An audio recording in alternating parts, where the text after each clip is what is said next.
Senator Sanders says oversight is only getting tougher. Why someone would steal something that is already for free is beyond me. Do not want to drive from Texas and Louisiana for hours and come up here and splash around in the river a little bit. In county offices without an ordinance to approve it. According to the audit, the Lonoke County assessor had been issued a fuel card in the county's name. That was in 2011. Since then, more than $20,000 worth of personal fuel purchases were made. We got a lot of rain this past few days. Wildlife heading to higher ground as floodwaters continue to rise at Burns Park in North Little Rock. This morning, none of this was underwater. Throughout the day, water flowing into areas where people usually sit and play. I'm walking across what's normally a parking lot for some of the soccer fields here at Burns Park, and we've noticed there's actually fish swimming all around here. Wanted to see if we could get up close and personal with one. They're pretty quick, but you get an idea. This parking lot has basically turned in to the Arkansas River. We spotted some fish trying to cross a road to get to deeper water. There's going to be a lot of cleanup after this. We'll definitely have some of our grounds crew and our parks crew. But Nathan Hamilton with the city of North Little Rock says flooding's been limited to here in Burns Park. The reason why there's no houses here or anything and why we can leave it parkland is because we can pick up and leave pretty quick. Officials expect the river to crest at 21 feet overnight, but say it will be days before this looks more like a park and less like a river. I remember like it was yesterday where I was working and where we heard it over the radio. Planted on nearly every street of a southwest Arkansas city. You hear all these stories, but there's no substance. Is someone who knows something about a missing woman from Magnolia. It's given me a lot of sleepless nights trying to keep going with it. Since 1979, Columbia County Sheriff Mike Lowe has made it his mission to find out what happened to his college classmate, Mary Jimmy Bobo Shin. I think this is the only case out of all of them in my career that I've ever been personally attached to. This one hit home. The 25-year-old never came home after showing a house she renovated to a potential buyer on July 20th, 1978.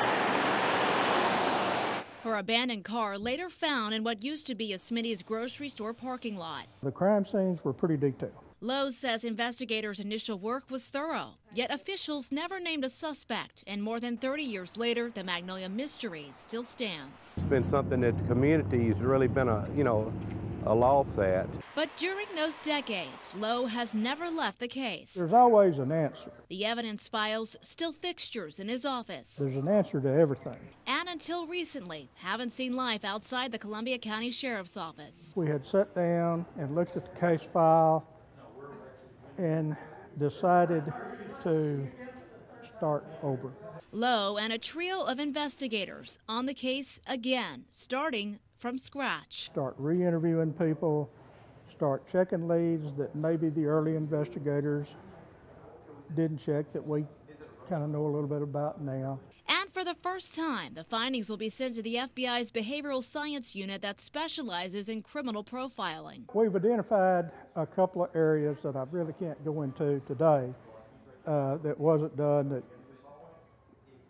got overlooked. The federal resources are what this longtime sheriff says could lead him to the answers he's been searching for the last 3 decades and possibly fulfill his final assignment in law enforcement. My hope is that I can resolve this before I go home. Leaving no lead overlooked and no leaf unturned. In Magnolia, Shannon Miller. Got it. I'm from Memphis, Tennessee. Atlanta, Georgia. I'm coming from Milford, Massachusetts. It's a 10-member team, and we're out doing chainsaw certification today. We're also clearing some wood from Rock Creek Trail. You don't have a good escape route, okay? This is the first year that we've been able to acquire a team. We had a portion of the classroom training, and then we're finishing up outdoors here today. We're working with the Little Rock Parks and Recreation to cut down and fell trees in some trails that we are building. A lot of us are very new to this. Take a little bit of this off, get the weight off, and then drop the tree. Oh. All right? It's a lot of fun. I'm having a great time doing it. It's a lot of good workers, hard workers, young workers for us, so it's going to help the park system out.